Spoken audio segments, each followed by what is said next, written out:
In this video, we're going to take a look at Sigma's Art Series 24-70 f2.8 zoom lens. Now with this review, like all my other reviews, again, I only make considerations for motion work, for digital cinematography or for video. I really don't get into any tests or considerations for still photography. For that, you'll have to look at other reviews. But again, Sigma's Art Series lens. Let's just jump right into the test and look at some of the optical characteristics of this lens. Now we're going to look at bokeh first, and as we go from far to near, we can see that in the center the bokeh was nice and round. Now on the edges, there's a slight ovalization, but really not that bad.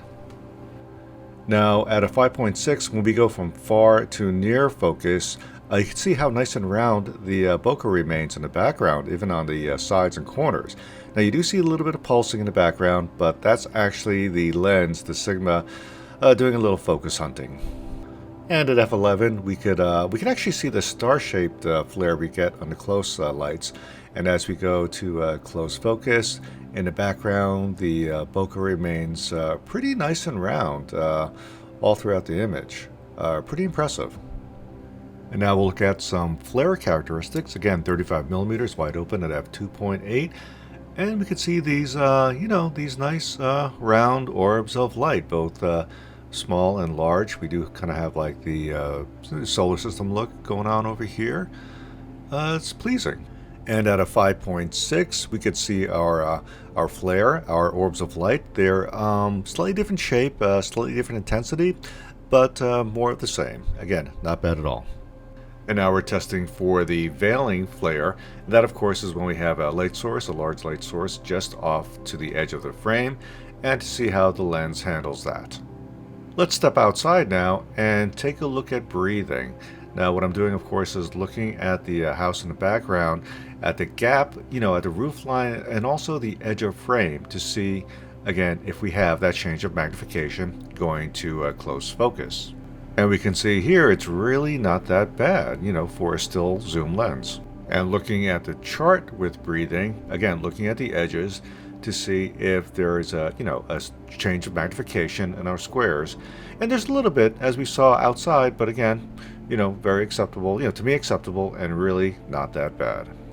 And staying with the chart, we're looking at looking for distortion at 24mm, and as you can see, it's pretty flat.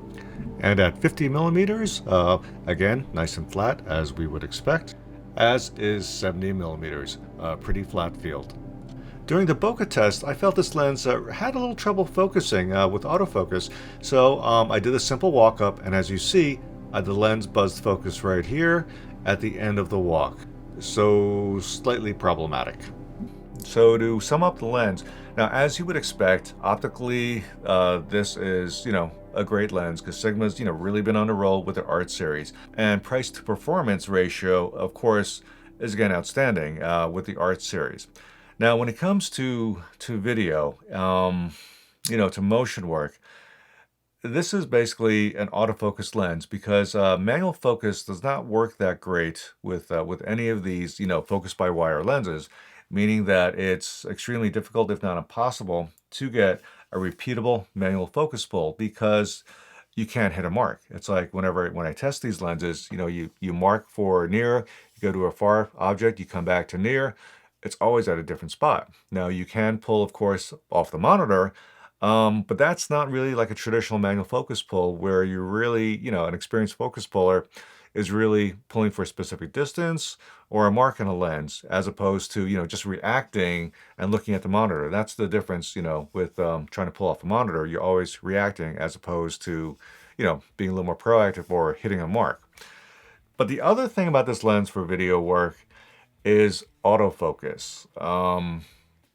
It was not that great, which really surprised me, because again, I've had a bunch of art lenses for the Canon EF mount, and they were all fantastic lenses, especially for the price. But I found that, when I was doing the bokeh test, this lens had a hard time locking on with focus.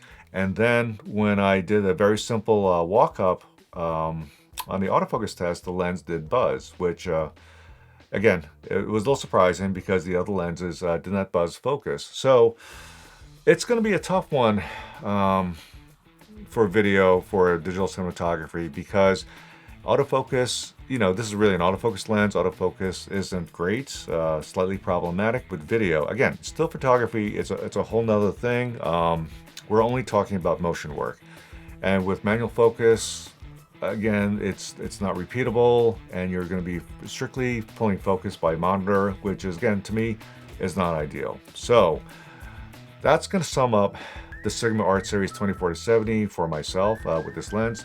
Build quality is excellent. Optical quality is, of course, excellent. Price is great, but for video, it's not quite working for me. Anyway, thanks for watching, and we'll see you on the next one.